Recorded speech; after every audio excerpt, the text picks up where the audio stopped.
My name is Elwood. I'm a model and I also have a YouTube channel. My name is Alexandra. I am a mum. I work in the tattoo industry and I write about mental health. How old were you when you first started feeling depressed? Well, my parents got divorced when I was 7 and then I had some pretty bad times in school. I went to all-girls boarding school. Getting to know people was hard for me. It was when I was probably like 9, I probably would say, when it all just started getting bad, but I never really realised until I was 13 probably. Yeah. What about you?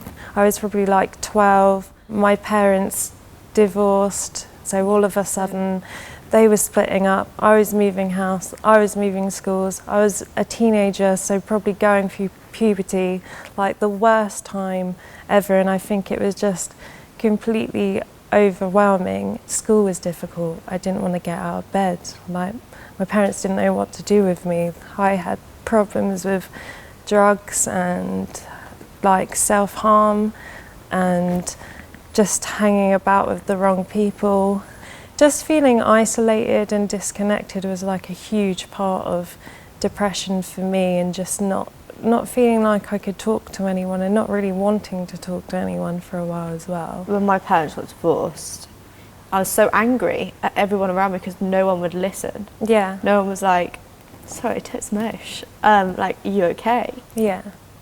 I went to another school and then I tried really hard to fit in with people there, but that was in Bristol and I was like away from somewhere else. And I think that's where it kind of all got bad, like eating disorders, anxiety. Couldn't talk to anyone, left school, messed school up. It was like, and then it just all goes downhill. When did you first realise that you might need help?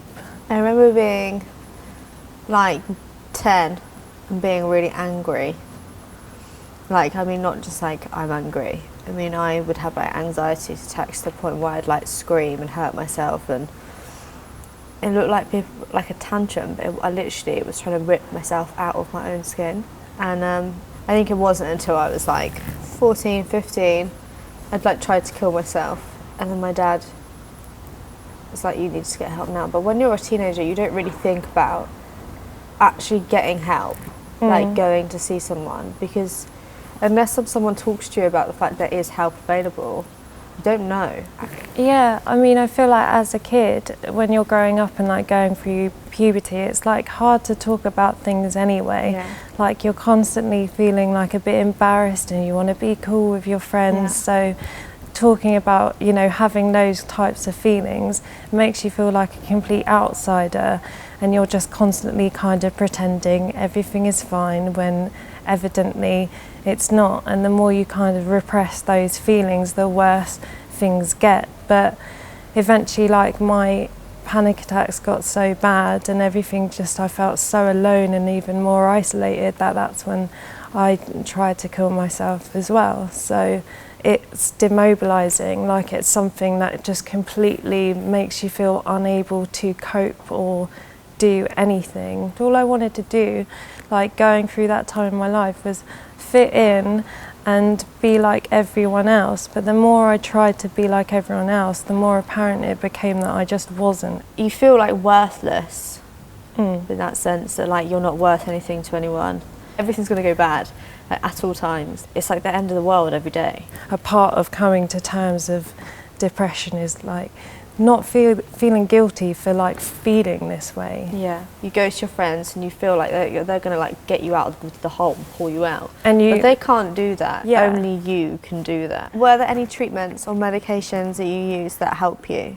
So I was put on sertraline eventually, but for years, since I was 13 years old, on, off, because every time I tried to get off the medicine, I just started to feel worse. I started to feel really depressed. I started getting suicidal feelings. It made it harder in the long run to actually deal with what was going on for me. I've been off medicine for a year now, and I would say, for me personally, I would try not to be put on medicine. I think that it's a really quick fix at times. Like, it's great for temporarily, like if you're going through a really bad spell. From personal experience, if you can go down a more holistic route, or just get counselling, or do meditation, or do anything that can help you like manage those feelings better, I would always say do that. I think I've been on like all of them that they give out, and it is the first thing that they say is take some antidepressants,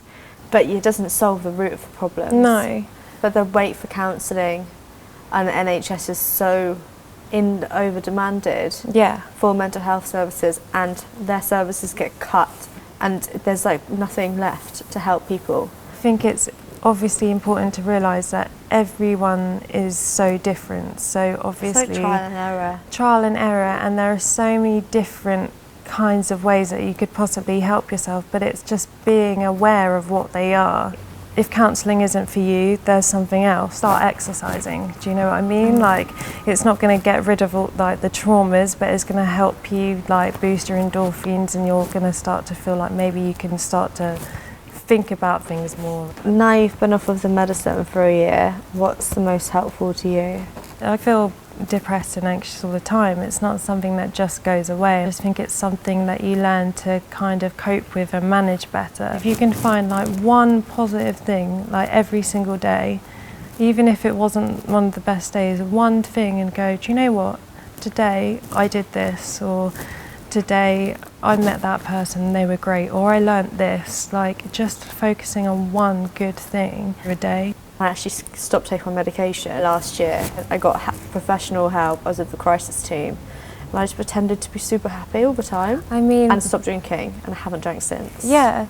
I think it's really positive that we're both in a place where it's managed, even though like, it's like, you know, when you short circuit something and then the backup generator comes on. Yeah. That's how I feel. I can cope with it now and not lose control completely of everything, because that's not safe. The power of the mind, like, it's so powerful. Force yourself to think you're okay. Exactly. So if you can, it sounds stupid, but actually pretend, and actually like, not pretend as in don't talk about anything, let's pretend we're okay, but like smile and like tell yourself you think you're awesome. Like, eventually you can kind of start to train your brain to pick up on that more. It's very easy to tell someone to like do something, or do CBT, or do this, but it's not as easy to actually put that into action and start doing it. Seeing other people sharing their stories definitely helps. Yeah, for I sure. wish that when I was like 16 years old, I could see someone that I looked up to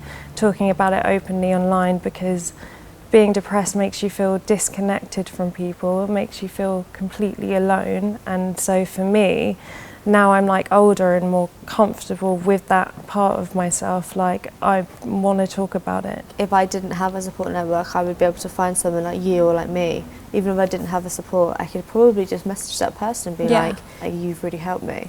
And I think, you know, you might not have a support network, but you can find support in other places. Yeah, but that is one good thing about the internet. If you can just makes one person not feel alone, then it's like worth it, job done. Yeah.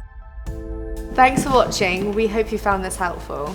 If you want to see more videos like this, you can go to the Glamour UK YouTube channel.